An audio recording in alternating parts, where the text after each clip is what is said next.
ఆధీనంలో నడుస్తున్నటువంటి రైల్వేలలో కాంట్రాక్ట్ కార్మికులు శ్రమ దోపిడీకి గురవుతున్నారు. ఉద్యోగ భద్రత లేదు, ఎటువంటి రక్షణ లేదు. ఏ ఒక్క కార్మిక చట్టాలని, కార్మిక హక్కులు అన్నీ కూడా ఇక్కడ కలరాయబడుతూ ఉన్నాయి. సాక్షాత్తు పార్లమెంట్లో చేసినటువంటి బోనస్ చట్టం ప్రకారం రైల్వే కాంట్రాక్ట్ కార్మికులకు ప్రతి సంవత్సరం 1 నెల జీతం బోనస్గా రావాలి. కానీ ఈ రోజు వరకు రైల్వే కాంట్రాక్ట్ కార్మికులకి బోనస్ అమలు చేయడంలో రైల్వే అధికారులు, రైల్వే యాజమాన్యం తీవ్ర నిర్లక్ష్యాన్ని ప్రదర్శిస్తూ ఉంది. ఇవాళ వర్క్మెన్ కాంపెన్సేషన్ చట్టం ప్రకారం ప్రమాదం జరిగితే కార్మికుడికి నష్టపరిహారం రావాలి.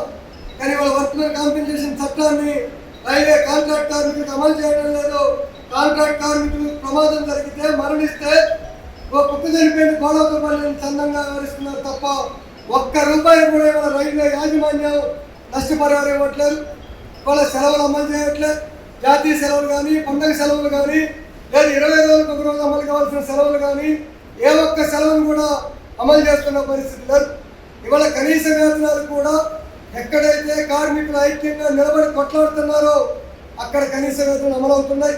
అనేక విభాగాల్లో, రైల్వే స్టేషన్స్లలో, హౌస్ కీపింగ్లలో, స్టేషన్లో పనిచేసే వాళ్ళు కావచ్చు, రన్నింగ్ రూమ్లో పనిచేసే వాళ్ళు, శాండ్ బాయ్స్, ఇతర అనేక విభాగాల్లో ఇవాళ కనీస వేతనాలు కూడా అమలవుతున్న పరిస్థితి లేదు. ₹14,000 వేతనం అమలు కావాల్సి ఉంటే 6 నుంచి 7,000 మాత్రమే ఇవాళ స్టేషన్లో పనిచేస్తున్న కార్మికులకి అమలు చేస్తున్నటువంటి పరిస్థితి ఉంది. ఇవాళ ట్రాక్ మెయింటెనెన్స్లో పనిచేస్తున్న వర్కర్లకి కనీస రక్షణ లేదు, సేఫ్టీ లేదు. ఎటువంటి సేఫ్టీ పరికరాలు ఇవ్వకుండా పనిచేస్తూ ఆ కార్మికుల యొక్క ప్రాణాలతో చెలగాటమాడుతూ ఉన్నారు. PF అమలు చేయట్లే, ESI అమలు చేయట్లే. ఇవాళ సాక్షాత్తు ప్రభుత్వ విభాగంలోనే ప్రభుత్వం చేసిన చట్టాలు అమలు చేయకపోవడం బాధాకరం. ఇవాళ రైల్వే కాంట్రాక్ట్ వర్కర్ల సమస్యల మీద రైల్వే కాంట్రాక్ట్ వర్కర్స్ యూనియన్గా ఐక్య పోరాటాలకు సిద్ధమవుతా ఉన్నాం. రైల్వే యాజమాన్యం ఎప్పటికైనా ప్రభుత్వ చట్టాలు అమలు చేయాలని చెప్పేసి మేము చేస్తా ఉన్నాం.